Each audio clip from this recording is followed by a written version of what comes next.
बंधुगण देखंतु जुक्त दुई मूल्यांकन को नहीं आज कमिटीर प्रथम बैठक बसीथिला।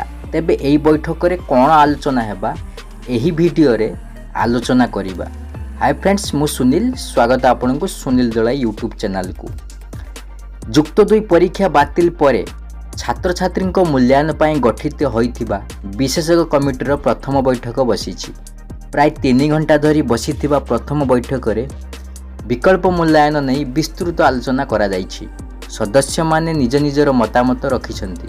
पुणी थरे बैठक बसी एहा उपरे आलोचना करा जिवो। सेपटे सरकार पक्षरु कमिटी को 10 दिन समय दिया जाइछि। जून 15 तारिख रे कमिटी रिपोर्ट दाखल करिवे। हेले एही कमिटी रे सदस्य चयन को नहीं प्रश्न उठाइछन्ति शिक्षक संगठन।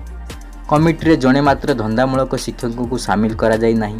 उपांत अंचल किबा छोट कॉलेज जड़े हेले अध्यक्ष को यही कमिटी रखा जाई नाही।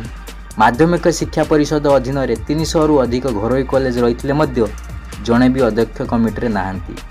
तेणु शिक्षक संगठन गुड़िकर आशंका कमिटी सदस्य माने एबे केवल सरकार हाँ रे हाँ मारिबे।